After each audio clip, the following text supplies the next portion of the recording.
every one of us would say, okay, I will quit now. It makes no sense to die for it. But I think going in there with a mindset like, if I die here, I'm at peace with that. I think that's very powerful, and it's pretty hard to get there. And I think to convince yourself that you're really ready to go all the way is pretty hard, and you really need to love what you're doing to go that far. That's the last man standing, Mr. Kim, today on the Running Effect podcast. It's a privilege to say those words. I was absolutely glued to my phone over the few days where the BPN Go One More Ultramarathon held at Bear Ranch in Texas was happening. Kim ran for 56 hours. The last man standing event, as we discuss in today's conversation, is a 4.2 mile loop every hour on the hour until there's one person left standing. This year, the first year ever of the Go One More Ultra, 2 people stood. A divine intervention stopped them, as we talk about in this conversation. But Kim ran 234 miles, and he did so in the brutal heat of Texas, getting over 100 degrees, I think, over the course of the few days that the event took place.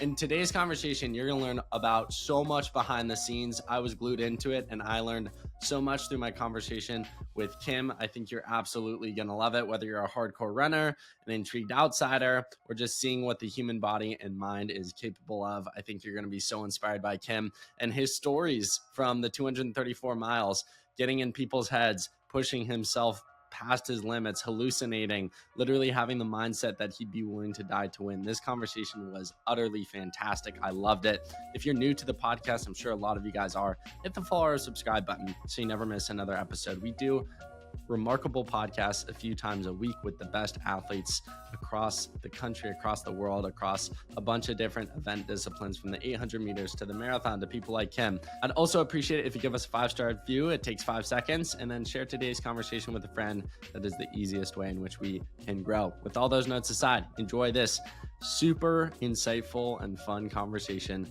with a man who I don't even know is human at this point, Kim. Kim, the man of the hour. Welcome to the Running Effect podcast. How you doing, man? You still standing straight? Yeah, thank you so much. Thank you for having me. I'm doing pretty good. I'm surprised by that too, but I think I will get my first workout in 2 days, so I can't wait. Let's flash forward back exactly a week ago. The race hasn't started. It's about 2 hours before gun goes off, or whatever they use, bell. What were you thinking before the race? I was super stressed. We were heading to the ranch pretty early because it was first come first serve for the 10 spots, and at a backyard ultra it's super important to get the good spots. So the ranch opened at 8 and we were heading there pretty early, but we had the wrong address in our navigation system and drove 50 miles in the wrong direction, and then needed to turn back, and I was super stressed. I was just trying to calm down because it's a big race. Just go in there with a clear head, but no chance. We arrived. It was the atmosphere was crazy. Everybody was so hyped. Seeing Nick and all the crew for the first time was, a big deal for me. We put up our tent, and I laid down and just tried to calm down, but I couldn't. It was impossible. I was listening to rain sounds on my ear, but no chance. How much sleep did you get the night before? 3 or 4 hours. It was wow. horrible. Yeah, wow. I was just waking up constantly and thinking about the race. And Was that the most nervous you've ever been going into a competition before? 100%, yeah. I trained 6 months for this one, flew here from Germany, and went all in.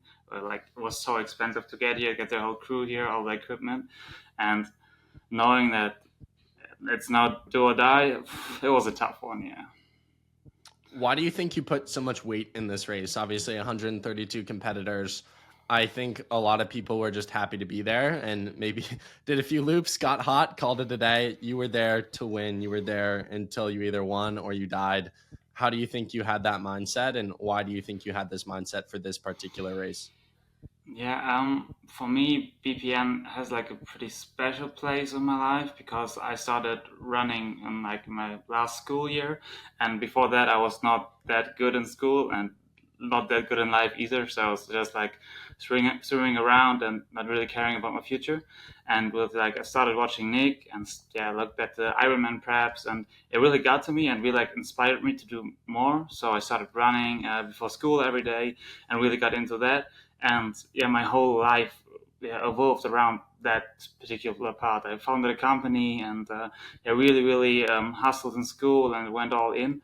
And so like Nick and the VPN community always had like special place for me because they were so important for my future and everything I did. And therefore, when I got like drawn for the race, it was like I couldn't believe it. I don't know if you know the video, but I was recording it and I went completely nuts. At the time, it was like 11 p.m. in Germany, and I was still sleeping in my office at the time. And like our neighbors hated me because I was like screaming for half an hour, and I went completely crazy because I was so hyped. And after that, for me, it was just I need to win this race. Like this is a chance to get out there and show what I'm capable of. So I really put in everything. My whole life revolved around that preparation. I threw everything into it, and I was like, either I die out there on the track or I win it. And this was a mindset I had the whole time. So that's why this race was so special for me. And yeah. So how long have you been running for? Not very long then. Yeah, I started while COVID hit, so 5 years ago, but I paused like 1 year after because I was like, I had some, it was going good to them, but then I think like I had COVID or a really bad flu, and this like put me back so much, and I was like, I'm not going through it again. So I just stopped for half a year, and I went back later. And yeah, this is when I picked up ultra running, and yeah. It's remarkable. That's so crazy. How crazy is it to look back and think 6 years ago you had never really taken a step in the sport of running? It's crazy because I always thought I'm not a runner. I hated running, like most of us do, because to start running is like, I think starting running is the most difficult sport to really get into, because in the beginning it's so frustrating. You're running so slow, you're maybe like running and walking, and your heart rate is still through the roof, and you can't keep up the paces. You're not having fun because it's just exhausting all the time, and really pushing through that is so hard, but it's so rewarding. You show up race day, you see Nick, you see the crew, you see Bear Ranch for the first time. What were your first impressions of everything? You mentioned trying to calm yourself down, not being able to. How high was the adrenaline? Super high. I really tried to get like the focus on the race and like only look at the race. Don't think about Nick. Think about all the guys there. Think about like Johnny Davis, Truett Haynes. It was so stacked there, and really just focusing on the race. And even though I could not calm down, I think it still did a pretty good job. I didn't really try to talk so much on the first loops because I just wanted to like survive the heat and get a good grip in, get a move in, and yeah, I think it was tough, but I think I managed it. But I handled it pretty well. Going back to something you were talking about a minute ago, you put 6 months of your life into this race. It was the most exciting moment of your life when you found out you got selected within the lottery of over 5,000 people, if I'm not mistaken. Like, what was the fire lit inside you when you got selected? Because I think there was probably a part of your heart that knew that what happened could happen and that your life could change as a result of it, which it really did end up happening. Yeah, it's tough to say, but in the beginning I was like, okay, I will just give it my best out there and really try to get into it and try to like deliver and get like a good spot or a good result. But like as the preparation progressed, and I took a coach for the first time, because till then I was training without a coach, because it was like, yeah, I'm ultra running, I'm just putting up high mileage and we're good. So I got a coach for the first time and really like pushed through it and put it all in. And this was like the first time where I really was thinking about, okay, I could win it, and this evolved to, okay, I will win it. And I was pretty confident about that. But like in the last month, the first doubts came up because Nick was talking about who will show up at the race, and like hearing Chad Wright and other 300-mile finishers, and I only ran 100 miles before that, and I was like, this is gonna be a tough one. So yeah, that was like. Did you know you were cut out? Did you know you were cut out for something like this? to do a last man standing event? You mentioned only having run 100 miles once before. Yeah. I did not really know. I did like one 24-hour simulation about 1.5 months before the race. I was talking to my coach and I was like, I think it's too much because getting 100 miles in one day in a training run sounds pretty tough for the body. But he was like, you need to experience what it's like because out there you will not run for 1 or 2 days. It will go longer. So I was okay. And after doing these 24 hours, I was pretty impressed by myself because I really like the format. You need to make those breaks. You need to eat. You need to rest. And I often have problems when I'm not running normal ultra races that I will just run 30K without really taking anything in. And this will show later in the race. So I think it's a pretty good format to like getting used to fueling frequently. I'm curious, when you stand on that start line, there are 131 other people lined up. Are you thinking about you versus yourself, or are you thinking about you versus the other 131 people? In the beginning, I was really focused on all the other athletes, and I think this was a big mistake. But I cut it out pretty quickly because I was talking to Truett Haynes, and I was like, how far do you think will the other runners go? Who do you think are like the biggest competitors here? And he was telling me who he thought it was, but he was like, just focus on yourself, focus on the next lap, and just go on and on and on. But because in the end, it doesn't matter how far the other people go, you need to go one round more. So just focus on yourself, and this really helped me. But it also helped to look what other people were doing, other camps were doing, because my strategy was absolutely horrible. I had like by far the worst preparation for this race, like besides the fitness aspect and my nutritioning and like the strategy we went in with, like how fast we want to go and how our breaks were structured. Where like I'm so ashamed that we even tried it this way, and therefore it was pretty good to like take a peek left and right. And I was like, okay, what are they doing? I had like one guy running in front of me, and he had like a bandana, and in the back he had ice, and the ice was just melting so fast because it was so hot. But so it was like rinsing down his back, and I was like, damn, that's so smart because it was hot out there. So I took like a running vest and filled every single pocket of the vest fully up with ice, and was like running with like a cooling vest all the time. But it's really helped getting through the hot hours of the day. How did you approach those first few laps? You mentioned looking back, being ashamed of your strategy. What was it like in the beginning, and how did that strategy change as it went on into the night and next day? Like the pacing was, I always try to hit like 6:40 a kilometer, and so finishing the laps around 44 to 45 minutes. And I think that was pretty okay because it was like my sweet spot pace. I was running and power hiking, and trying to power hike the shadows so I could spend a bit more time there. And when I got back, I just took one bagel with jam and like a bit of sweets. And this was pretty good, and it worked for the first day. It was really interesting to see like what other people were doing. For example, Johnny Davis, he was like sprinting the laps. He was so fast, and I was like, "What is this guy doing? It's so hot out here, and he's going all out." And I was talking to him because he was right next to Micah, and I was like, "Johnny, what are you doing out there?" And he was like, "So the human body needs 20 minutes to get the core temperature back down to normal." So he was trying to finish below 40 minutes so his body had enough time to cool back down.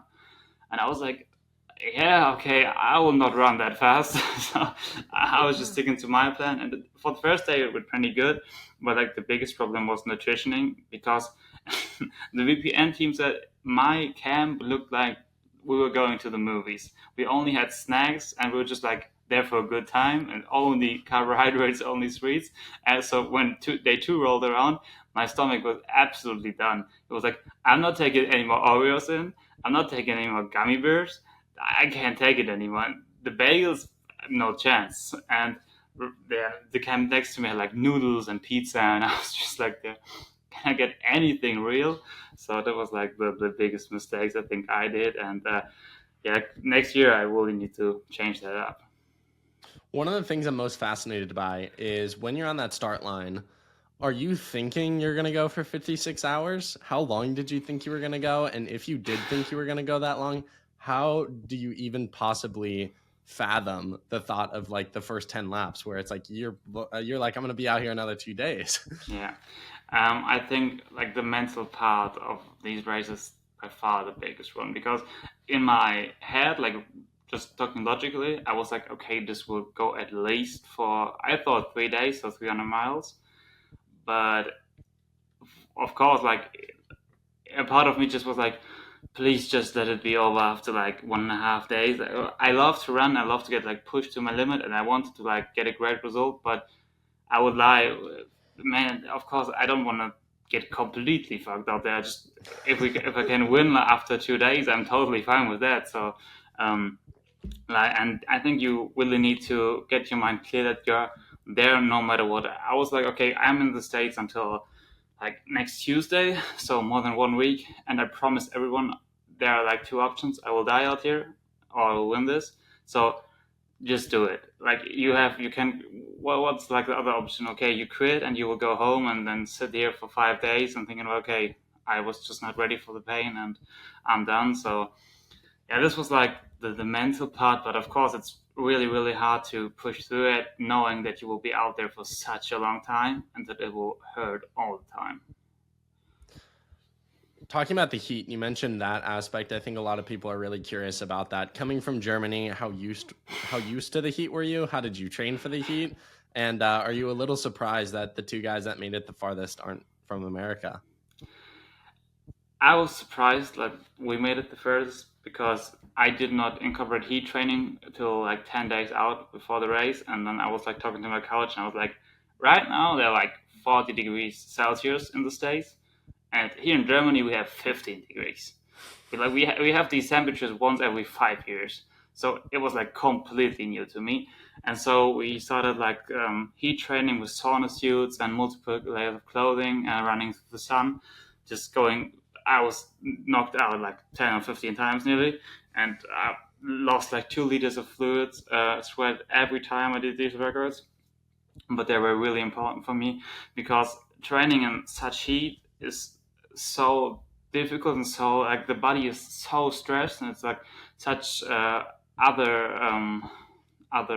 activities and such other problems you have with while running that you really need to get used to it, and your body needs to get used to it and get used to the stress, and therefore it was super important to incorporate these heat trainings. Without them, I would have not lasted like 1 or 2 days. Let's talk about, I think, the day before. What'd you post on Instagram? Tell people second slide and caption. Yeah, as I said, I was pretty convinced I could win, and I kind of wanted to put my back against the wall. So there's like a Joe Rogan Israel Adesanya interview, and in that interview they talk about like one fight Israel had, and in that fight he said that he was prepared to die in the last round and talk to his enemy. And I saw that interview like some years ago, and I was always so impressed by it because when you have like athletes that really are 100% into what they're doing, they love what they're doing, and this is their life. And if they are ready, and they were like, okay, I'm here on this like planet, but if it goes hard to hard, this is so important for me. This is my life, and if this doesn't work out, my life doesn't mean anything. So I was always impressed by that, and we can all be honest. Like looking when you're in the race, and you get like you have a doctor there, and they tell you, okay, so when you run another lap, you will be dead, or you just quit now. Every one of us would say, okay, I will quit now. It makes no sense to die for it. But I think going in there is a mindset like, if I die here, I'm at peace with that. I think that's very powerful, and it's pretty hard to get there. And I think to convince yourself that you're really like ready to go all the way is pretty hard, and you really need to love what you're doing to go that far. But for this race, it was so important for me, and there was so much like going into it. I was like, to be honest, if this is like how it ends, I'm okay with that. Kim, how'd you get to that place? How do you get your mind to that place where you're literally willing to die for a running event? Yeah, it's pretty tough, to be honest, because like most people I'm like talking to, like my family and all my friends, they're pretty pissed at me for saying that, because like they're like, dude, you're running a fucking ultramarathon, calm down, and like don't talk this much shit. But for me, it's like it's so important for me, as I said, like it's one of the biggest event by far I ever ran, and has so much to do with like everything around it has so much to do with who I am as a personality now and how I've come here. I was like, this kind of was like what my life is all about. And if I can go all out here and leave it all out there, everything I did till now just does not feel real. Like if ever earned it, or if I really meant, if I wanted to get it. So I just was like, this is it. Like this is the event that shows if I'm really built for this and if I really want this life. Yeah. When you're on that line or in the early laps, was there any shit talking going on by you or any of the other runners? I wasn't there. I had FOMO not being there, but I was really curious because I was like, I have a nice personality, but I could Yeah. totally see myself getting on the line and trying to play mind games with people and being like, hey, we're going 3 days. Not really. Of course, there were some mind games, but the first rounds were pretty like all chill and like, who are you and what's your plan for the race? Have you any goals? And not really like shit talking. I think is the wrong word, but of course I remember like I did not talk that much to Kendall, but it was like I think on loop 28 or something, and we were running and he was talking to me and he was like, how you doing? And I was like, okay, like, yeah, I'm doing pretty good. I don't feel my legs yet, and I did not take caffeine yet because I wanted to start for night 2, 3, and maybe 4, and just like wanted to make sure, man, I'm here all the way. You can count on that. So like this is the only really like shit talking that went on, but besides that, it was super respectful. Like I did not have like one person I did not like and was like not cool out there. So it was super cool like to get a chat in with Truett or Lucy, and I met so many great people out there. And I had that one person that was like, yeah, there were many people that were like super locked in and did not talk to anyone, and I fully understand that. But there was like not one person that was not cool or like, yeah, you're shit. Yeah, totally, man. Well, what point do you think it started to shift and get a little more serious? Because obviously, they're the first few rounds, a few people drop out, and then I think, maybe into the night is where a lot of people started to fall. Where do you feel like it shifted? Maybe you weren't even hurting, but you started to notice, okay, the trail's getting a little less packed, it's starting to get a little more serious. I'm going to maybe start to transition my mindset a little bit. Yeah, so the first day, like with the heat, everybody was just trying to survive. And then going into the night, everybody was pretty stoked and happy because like the heat went away. It was like like it was like the sun was going down. It was like super beautiful out there on the bench, and we all had fun. And like till the 50-mile mark, it was pretty good. But like going into the morning hours, everybody was like feeling like the sleep deprivation, and it started to set in. And like for example, Mitch, who ended like as a like last DNF after Kendall and me, he was hurting really really bad after like mile 85 and or 90, and we like talked a bit and he recovered really well after that. But like I noticed, okay, people are starting to get hurt and people were like talking about, I don't want to do this anymore. Like my mental is the biggest problem because the night is super tough at races like these because you just like you have the lamp and just run step by step, you see nothing, and this trial was like not super exciting. So I think like the morning hours of or like around 20 laps or 18 laps was the first time where people were really hurting. And for me, I always thought like, okay, most people are here just want to do 100 miles and they will drop out. And like, especially because the second day was as hot as the first day, and we did not only have to like noon till like sundown, we also had to like the hours before that, and they were already pretty hot. So I was like, okay, there's no shot that the people that set themselves like the 100-mile go will go further than that.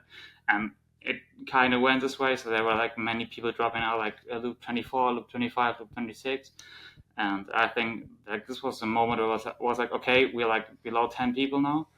This is getting real now. Like the real run starts. What did you notice in the shift in camaraderie as the days went on? Specifically, as you said, kind of around that 100-mile mark, people are starting to get more negative, starting to talk about not wanting to go anymore. How did you not allow people's negativity to feed off of your own and maybe still believe the delusional side of you, which was, oh, we're going 3 days if we have to?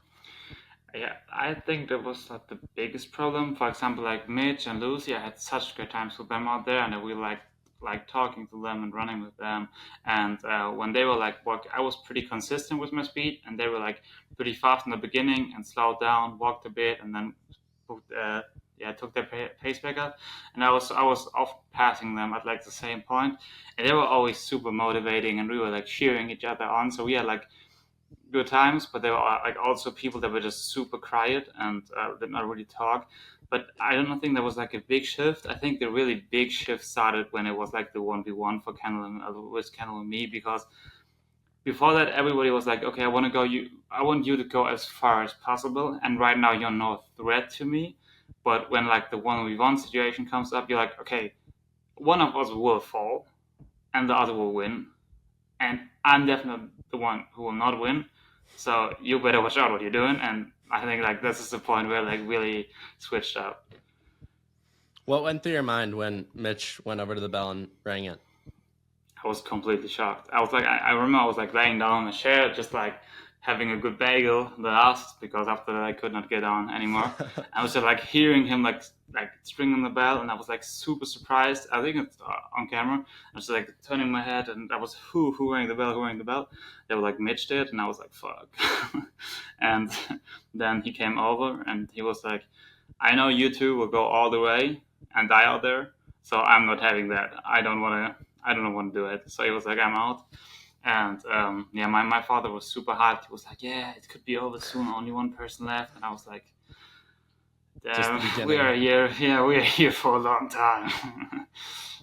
To that point of what Mitch said to you, how powerful do you think the mindset is that you shared? Because I had a conversation on the podcast yesterday with Eric Floberg. He's a BPN athlete. He's run 2:32 in the marathon. And he was talking about how he wants to run this event next year. And he goes, my goal wouldn't be to win it. He goes, there are guys like Kim out there who will literally have proven that they'll die before ending and throwing in the towel. He's like, I've got kids. I can't have that mindset. So how powerful do you think that is, where it's like you literally put your heart and soul on the line, and most people aren't willing to do it? And so I don't want to put words in Mitch's mouth, but he maybe could have gone farther if he knew that this wasn't your mindset. He probably would have. I don't think that's 100%. A stretch. I think you can't win these races when you do not have the mindset, because in the end, of course, so if you put Kendall and me out and we would have not been there, Mitch would have 100% won. Like Nick even said, when it was only like us three remaining, he said to my crew, I'm pretty sure that Mitch will win. And so I think like when you how'd you feel when you heard that? I was stoked. I was like, yeah, you will see.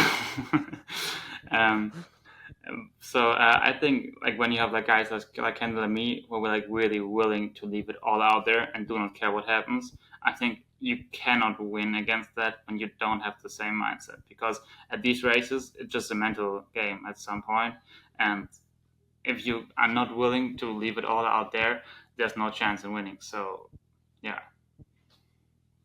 What was that first lap like with just you and Kendall, and what was going through your head? I remember I did my last Instagram story. I filmed myself. I was like, so this is the last story. I will go full log in now. You will like hear from me again after I won, because I was like, okay, I was pretty sure I was going to win, because I was like, there's no chance in hell I will quit. Like there's no chance. So yeah, I was pretty fired up, but I really needed to remind myself and calm myself down that this is only the beginning, because I said to the crew, I would be super surprised if this will not go, or if this will end like before like another 20 rounds pass. And I was even talking about, okay, this could go 40 hours more.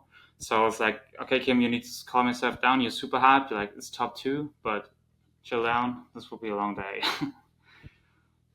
What's going through your mind during most of these laps? Are you trying to distract yourself? Is there nothing going on in your head? Is it motivational quotes or sayings, or thinking about Israel Adesanya podcasts? What are you thinking out there at the range? I think it's like it's not, I cannot say like in general because it's super individual. Like most of the times I was not even listening to music because I was so locked in and so focused. And I don't know, I cannot even say what I was thinking about, but I was just like, you need to win this, you need to win this. I was just like going. Like a flow And state. yeah, and oftentimes just like thinking about how you want to use like your lab, and just take a look at like the course, like what section is next, how would you like run the section, what is like the most strategic option here, and how we use the coolers, and how is Kendall doing, what is Kendall's plan, and I really think like these are the things that go through my head. And of course, when you get into those like dark rounds where we are super beat up and down bad, like there are dark thoughts out there, just wanting to quit and can't go anymore, but you have to push. When you think back to the experience, what was the first point you would say that you started to feel some sort of like pain or uncertainty or doubt? I have to admit, like for me, this race, the mental aspect was by far the worst part, because I had as I said, did not try to take caffeine for the first night. So like around lap 14 was pretty tough because I was super tired. After that, I got a power nap in. 14? It was yeah. After Wow. that, I got a power nap Wow. in, and it was better. And then night two rolled around, and it was okay. I was just like super tired, so I took caffeine, and it went okay. But what really got to me was like I think around 3 a.m. I started hallucinating extremely badly. I never had hallucinations, so it was like a first time for me, and I still That like first I night? can't. Yeah, in the second Wow. night, like Okay. around round 30 or something, or 35, and I was like, it really got to me because I was pushing shopping carts, like I was talking to myself, and I felt like I had to like push my whole body weight and lean forward to even like run, and I was finishing like super late, and I could not think straight, and I was like, this like really got to me mentally, and kind of like threw me over. So I was a bit scared also, and I did not even really like understand where I was at. I was talking to my crew while like finishing loop one, and I was like, where am I? And I was like saying it out of fun or something. I really did not know what happened. That I'm in a race, that I'm running, and this really like yeah, it threw me off and made me a bit scared. So this was the first time we had like some doubts, but when the sun came back up, I kind of recovered because it was like new day and new energy. But then the big problem was like Kendall was so consistent, and this really got to me. Like normally people don't get to me mentally, but he really did because he was finishing every lap at 52 hours, and was it felt like I was running against a machine. Like he was so consistent with his time. So I was like, how am I supposed to beat it? Because he was not showing any signs of weaknesses. And for me, it was like a constant up and down. Like some rounds were super good, and then there was like one bomber in there. And I was like, how am I ever supposed to outlast this? Like having in mind, okay, he already ran 50 rounds. He's looking super good. And he had Sam as his coach. Like Sam is such a incredible backyard ultra runner and in general ultra runner, and I could not get any food down, and this was really getting to me. And like the worst part was when they three rolled around and the rain set in, all that stuff. I actually was not aware that I'm still competing for the win.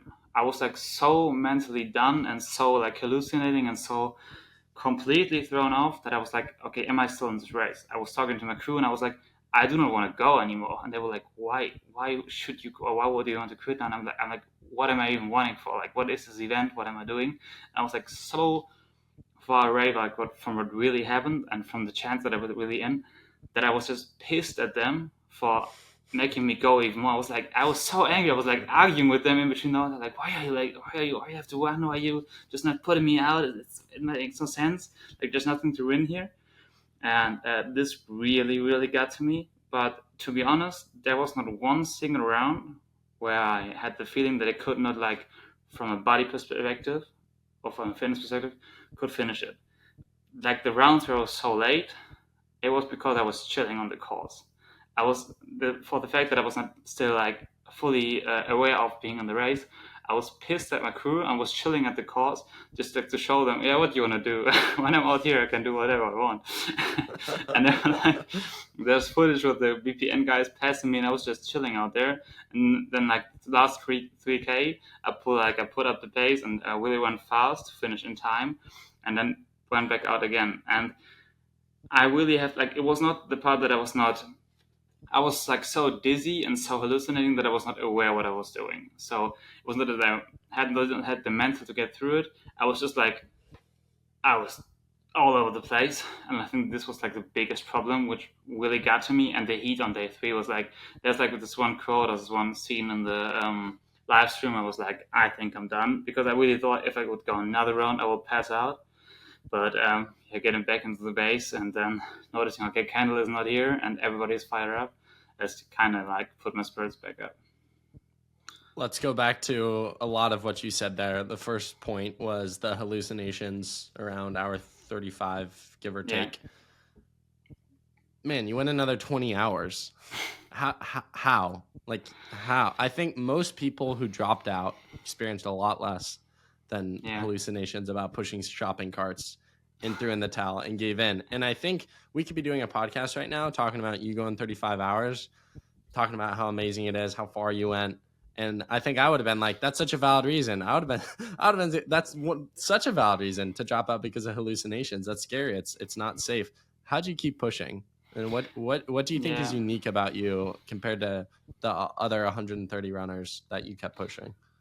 As I said, like the mindset I had and what I like told my followers and everybody around me, I was like, there's like only one way to go out there. And it's like when it's objectively impossible.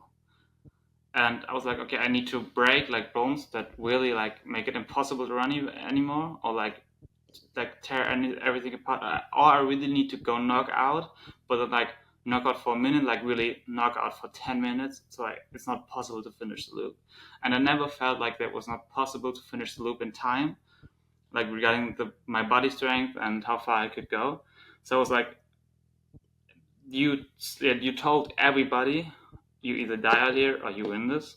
So right now you're just feeling super bad and you're all over the place and you can focus, but it's not like that. It's impossible to finish this round. So you will go as long as it's impossible. And this was like the thing that kept me going. So crazy, man. Yeah, I don't even know what to say. You're an absolute animal. You're an absolute dog. Another moment when I was watching the live stream. Well, let me ask you this. I think for a lot of people at home viewing, including myself, there were 2 races. Did it feel that way to you? There was like the first 100, however many race, and then it was you and Kendall. And the first part was exciting, but there was nothing like the second race. 100%. I even, like in my head, the first day or the first 30 loops were not even a race. The race like started when we were there alone, because like that is really like the moment where you, okay, like in the end, it does not matter if you won 2 hour 56 with 50 people or with one person. You just have to go, because it's like those are the rules. So therefore, for me, it was like, we need to, like, there will be a point where like all the people that are not willing to go all the way will be sorted out, and then like the real race starts. There was a point in the live stream, as I was starting to talk about a minute ago before pivoting, that I think you did a loop in 59 minutes. How scared were you at that point? What was the conversation like with the crew? And I think a lot of people thought, okay, trajectory-wise, he's slowing down. This next lap's going to be his final lap. He's not going to make it back in time. What were you thinking?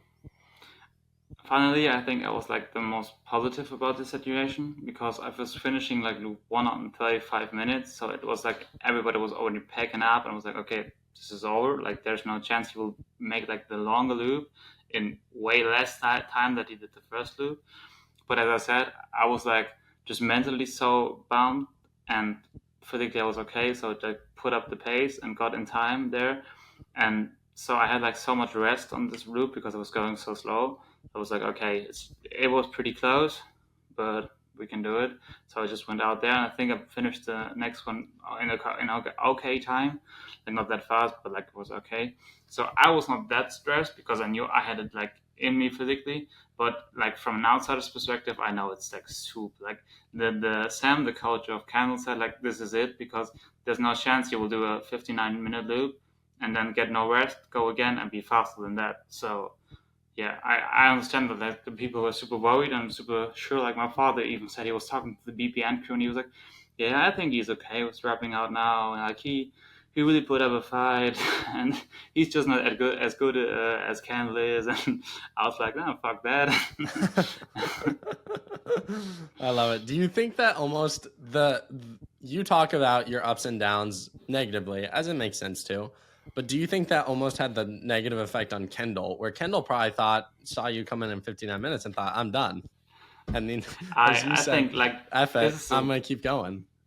this was the first time I got to him, and like it was so good for me because this was like the first time he showed that he had weaknesses and he was hurt, and this I really fed off of that. I was like, okay, so you're a human too. Now we can talk. And like passing him that one lap, like in the one loop where I fell asleep, passing him there, and just like coming back all the time. And his team was like getting out the Costa Rican flag, and he was like cheering.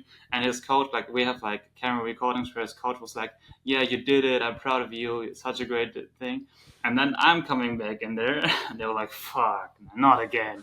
And I'm like, "Okay, for another lap, for another lap." And he was like, it was getting to him because he was. I think when your brain is like, "Okay, I did it. I finally won," and then you will have to go again, again, and again. I think this really gets to you.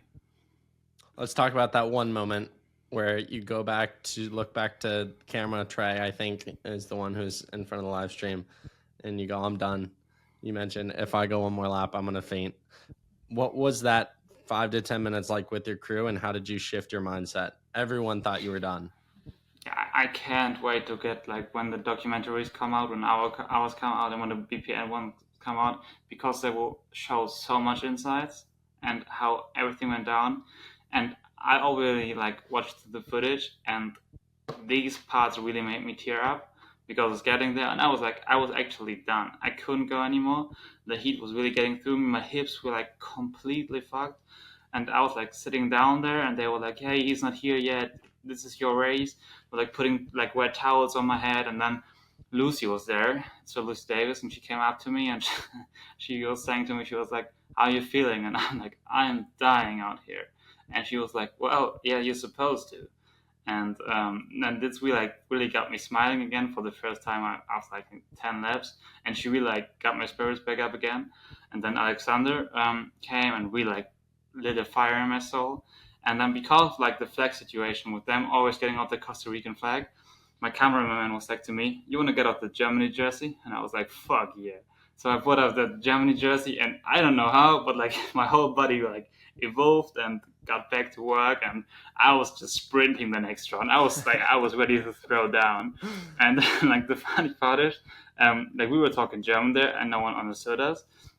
And so when Kendall came in, like and lined up, Alexander was like looking to me. "He's hurt. Look at him." And I was like so in my zone. I stared him down. I was looking at him. I was like just staring Kendall down and like trying to play these mind games. And then Alexander was screaming like, you got it" in German, and like, "Just go for it. He cannot even stand up anymore. Go for it." And I was so fired up on that line. And like it was such a crazy atmosphere, and yeah, I really enjoyed it. So. And this was like the moment where my crew really lit that fire back up, and for me, it was like a special moment because I was like the only German athlete there, and it kind of really felt like I could represent my country on a like worldwide scale.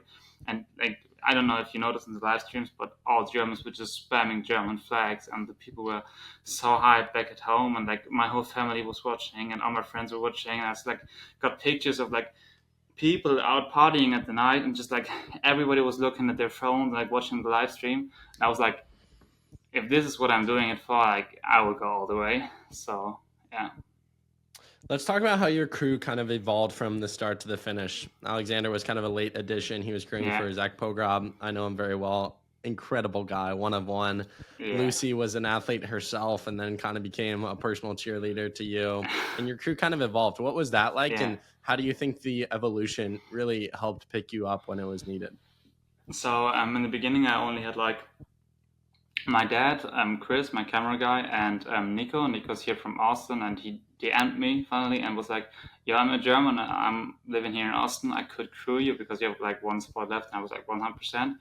And so this was like the crew, and they were like so good and doing all their best. But the problem was like my strategy was so bad that they could not really make it work because like we had no real food and there was no plans how to relax myself and all that stuff. So this was like how it was going, and Chris was like mainly filming, so he could not like keep up with like crew work and all that stuff because there's like you have to decide you want to film or you want to do the crew work because you can't do both.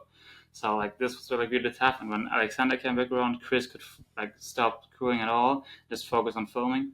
And he was like, "You want me to help?" And I was like, so done in these moments. I was like 100%. And he like his motivation, like his speaks, like his talks to me were insane. He was like standing there saying like it's your choice, like the person you were 48 hours ago, like look at him and what would you tell him now? And he was getting to me so insanely good. So and this really helped me. And he was like taking the lead in the crewing later, so this really helped me. The infamous nap. Take me through that. It was like looking back at this, it's the craziest thing I ever did. So we had two loops, and we went out on loop one, and I was feeling good. And the plan was like Alexander said, you really need to like push it because he will try to push now, and this will be like a mental game. Who will like lead? So I was pushing, and I was like really getting a good gap between me and Kendall. And the problem was like I was pretty hurt. Like as I said, my hip was super down. And then were like I think 1K in, and I was like, man, this is so tough. I can't go anymore. I was like sitting down and like on the grass next to the trail. I was looking up and I was like seeing the blue sky, and I was like, damn, this is so beautiful. Just like laid back and like looked in the sky, and I was like, 3 days of running, and this is like, man, life's good. And like the next thing I remember, I woke up. I was like opening my eyes, and I was like, I was so, where am I? I was looking at my watch, and like lap time 28 minutes. And I was like, fuck. I slept for 20 minutes, and now I'm here on the trail. And I stood up, and like first I was so disoriented. I was looking now, and I was like, what am I doing? What do I do? What do I do? It's like, okay, there's like I need to run. So I was just like started taking off. I was hitting like 420 paces, and they're like it's like so good footage from like the camp because everybody there was like 37 minutes past, and Kim is not even here, and they're like all wandering, all looking, and the first guys were like getting in the Raptors and just starting to get up the trail because they thought I went or like I got knocked out. And then like out of nowhere, I'm just flying like down that hill and running past the camp. And I was so ashamed because like how like my team was so fired up that round before. They were like, "You got it, Kim. You got it. Just one more round. Just push it." And I was like, I was going out and just falling asleep and not giving a shit. Like after 56 hours of running, so I was like flying by, and I was like, "Alexander, come, I need to tell you something." He was like, "What did you do?" And I was like, "I fell asleep." And like there's super cool recordings of them like running there, and everybody's just laughing, and it was pretty funny. So just then I like took my jacket off and like had it around my wrist, and just I completely went nuts. It's so funny when you look at my Strava. It was like kilometer 369. I pulled up at 420, and this is like so crazy for me even. But after the nap, my body felt new. I was so focused and so good. So I like really pushed through that round. And like on the last long stretch we had was like I think 1 kilometer of just like forward, like, and at the end I saw Kendall, and I was like, if I pass Kendall after falling asleep for 20 minutes, I was just hoping, okay, his mental should break, because if this would happen to me, I would be so pissed. So I was like, I was hammering, I was like, putting down miles, I was so fast, like just running, really running. And then like on the last part, I got to him and I passed him like on like really like last 5 meters of like the finishing point, and I was like my mental was so good, and there's like and he was just like falling over on the air mattress and was completely done, and I really thought, okay, this is it. I should get a next round, which is like a really dangerous thought, because once you're like, okay, this should be it, and it doesn't work out, you will like your mental will drop. But this was by far the craziest round, And the thing, like, for people watching, it was even crazier because they did not know what was going on. So yeah, it was something special. As you said, I think the race was slowly starting to wrap up. I'm a Kim fan. I became a Kim fan very early on in the race, so people can call me biased, but it's my podcast. I can speak freely and openly. It's my belief, and I think Kendall's an incredible athlete. The race was coming to a close. God had other plans. Take me through the onslaught of weather. And I think there were some murmurs that, okay, it could rain, it could storm. I don't think anyone quite expected what ultimately unfolded. Take me through Yeah. it. So we lined up for lap 57, and I was like, as I said, I was feeling good. I was like, okay, this should be it. It was because I was finishing loops in like 42 minutes, and I was back. I was so back, and Ken was like hurt, and not hurt in a way like his muscles were sore, or his mental was not good, or he was tired. He had like, I think he had problems with his right foot and right ankle, and he was like, I don't know how he said it in English, but he was like kind of pulling his leg after him. So he was like, his running form was really bad, and I think this is something you cannot recover that good from.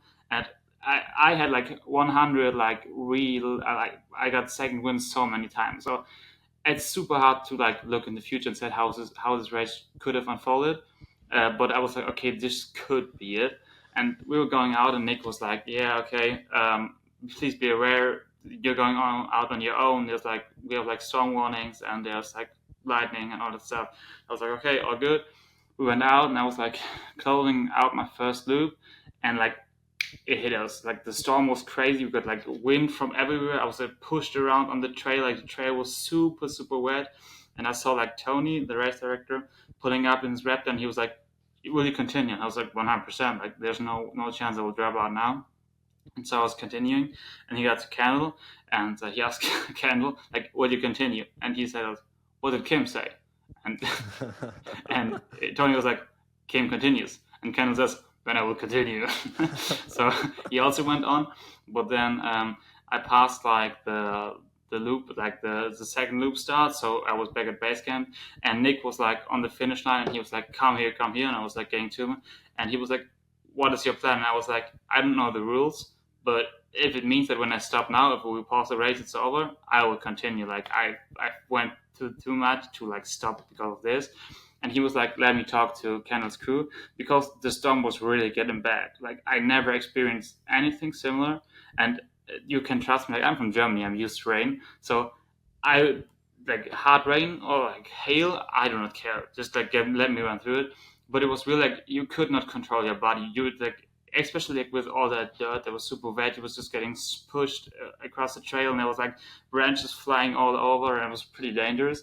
And we were just like waiting at our camp, and like we had our tent, we had to like hold it because it was like everything was flying away, and like the rain was super, super tough. I can't wait you to see the footage like they will put in the documentary, because it was really crazy.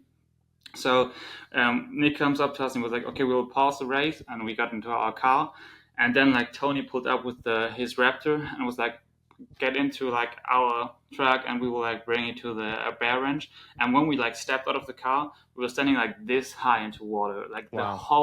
the whole thing was flooded. So we got back to the house, and I like my body was starting to shut down, because like normally when you start running and your body knows, okay, we will not run for at least 1 hour more, you will slowly shut down. So I was like freezing pretty bad. So Tony got me into the bear ranch, and Kendall was already there and laying like on like one sofa, and they put me like on another sofa next to him. And then yeah, we talked about everything, and we're like talking what the plan was. And I saw many people online being pretty pissed about being a split decision, and I kind of understand it, because it's a backyard, and like the only way, or it's the backyard format, and the only way a backyard ends with one winner or with two DNFs. So I fully get that people were like, not that good. But like the point was, I would love to continue, but if you pause a backyard, it does not make sense to resume it, because like the format is just structured around these small breaks and using that full hour. And when you pause it for 2 or 3 hours, it feels like restarting a race. So therefore, we were like, yeah, we should just split it, because man, it was war out there, and for me, Kendall out there was like an enemy. But like besides all that, man, I have so much respect for this guy. He's such a warrior, and I really loved sharing the trail with him. So I felt totally fine with him, getting the win, me getting the win. So I think that was a perfect ending. It was biblical, man. God had to step into. So that moment when you guys decide to share the win, what's going through your mind, and what are the emotions knowing that the culmination of so much came to an end? I think there were like two big sides. Like the one side was like, okay, it's finally over. You went through so many like ups and downs, and you really fought for it, and you actually managed to get the win at this event. But I can't lie, like of course you're like, this is the last man standing, and you go in there like when you want to win, you want to be the last person standing. Like it's like the idea into the format. So of course I was like having a good time in the last rounds out there, and I was feeling like okay, I could maybe close it out soon. So I was like, would have been cool to continue, of course, because like that's like the sporting spirit. I don't want to like cut it there and just end the race. But as I said, it could have been that I kind of recovered in 2 rounds, and I got like really bad again after 3 rounds. So you never know. So in the end, I really think like it was a worthy ending for the whole event, and I'm totally fine with it. How did the body feel afterward, and what was the recovery process like? I think like this Were is you the able to sleep? craziest. This is the craziest part because so we were there and Kendall was not doing that good. His body was like shutting down pretty bad, and I don't know if you know, but he got taken to the hospital then because they did not know what was wrong with him and just wanted to check it. But it's like it's normal after ultra, your central nervous system is just completely all over the place. I was doing pretty good. I was standing up by myself. I was going to bed by myself, showering by myself. I had like really bad sleep because I cannot sleep after ultras. I can like close my eyes for 2 or 3 hours, then I will wake up again and do it again and again. So I was feeling pretty good. And the next day, like my ankles were pretty messed up, my feet were swollen, but I was walking around the bear ranch, having a great time there. I was doing some pull-ups and really enjoying my time out there. And then we got back to the Airbnb, had a good day. Like I was pretty tired or just like super done and just like laying in the bed most of the time. But the same day we went to In-N-Out Burgers and had a great time there. And like right now, I think some days after I'm back to normal again. And I was pretty impressed. And my muscles were not even sore. I don't know how this is even possible, but I was like the only problems were my ankles and my feet. But I was feeling pretty good, yeah. What was I going to ask you? Still so much on my mind. Sleep. Oh, how did that first meal taste to you, In-N-Out? Wait, before we come to the first meal, man, Nick, I already told him, but Bear Ranch has not yet, or that does not yet have warm water in the showers. And I was like, after running 235 miles, I was just like craving. Like the best thing after an ultra is getting that warm shower. And I was like in that room, I was like getting into the shower, and it was not getting warm. And I was like, this can't be real. So it was just like I was like showering 50%. I was like getting into the bed freezing. I was like, man, this is the worst day of my life. But next day, I was getting into the kitchen. There were like some leftovers of the food from the day before. There was like a tomahawk steak and like completely done pizza. I was like putting the bowls, getting them into the microwave, and just like destroying them. I had such a good time, but my stomach was pretty messed up because it was like he taken so like no real food in for like some time, so it really hurt after that. But it was incredible. I think some people view this as the race was paused and the race continues next year, but not with lap 1, with lap 57. How much more would a win mean to you next year? I can only say like I will go into next year like even more dialed than I am now. I will start training once I get back up again, and I have some other events this year, but like the main focus will be the last man standing. And I know it's pretty ambitious, but I would love to do 100 laps next year, and I will really go out there and leave it out all of there. And as I said, I had like good talks with Kendall when we visited the HQ, and we had a great time. But once we are back out there, it will be all wall. And of course, man, this like I think a big rivalry now. and I want to take the win. And I know he wants it too. I know he wants to completely destroy me out there. So I can't wait to get back out there. And lap 57 seconds. It does. What would you say to listeners out there who are inspired by you, who want to start running for the first time, who want to do their first ultramarathon, who want to get in shape? What's the message of encouragement from the man himself? I think you have to remember that you will do it for yourself, and that everything you do, like when you start running, it will make you feel better. And if you start ultras, if you really like get after your goals and achieve them, it will just like change who you are as a person. I like many people like start running because of maybe of weight loss or just like feeling another way, but you really need to remember like, okay, the body aspects, you will have the positive aspects, but also what your mind will feel like. You will really feel better. It really helped me going through tough times, and like become like shaping the mindset of like really going to like the last brink and going all the way, no matter what happens. Really helped me like in so many different aspects of life, and really made me who I am, and made me like really enjoy life and push through all these things. And I often say like the quote "come to life," and for me it means like I will only feel alive if I push my body to all these limits, if I go through all the pain and really experience what it's like to do everything what this body can possibly do. And I think experiencing it is such a privilege, and we really should use this privilege and just go for it. Like there's nobody stopping you besides yourself, so just push. Kim, an honor and a privilege to speak with you today. You're the man, so inspiring. I said this to you before the episode, but genuinely, like, I don't even have words for what I watched over the weekend. I'm so inspired by you, and it was such a privilege when you replied to my message coming on the podcast. Such an honor. I can't wait to see the impact that this one has. And man, many more podcasts to come. I'll have to get you back on. How about before the premiere in person of the documentary in Austin this I would fall? love it. I would love it. Yeah, I'm excited for your future because it's so bright. Final question for you. The question I ask every guest on every single podcast. If you had Gordon Ramsay coming over to your house for dinner, what would you choose to make for him? Oh, that's a tough one.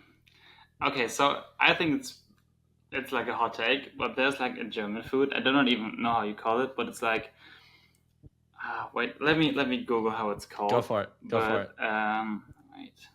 Aren't Germans known for bratwurst? Yeah, but I think if I tell Gordon Ramsay to make me a bratwurst, he will be pretty pissed. Okay, venison goulash with dumplings and red cabbage. Oh, It's like okay. pretty German. I really like it. My aunt always makes it, and it's so good. And I would love to see what Gordon Ramsay could do.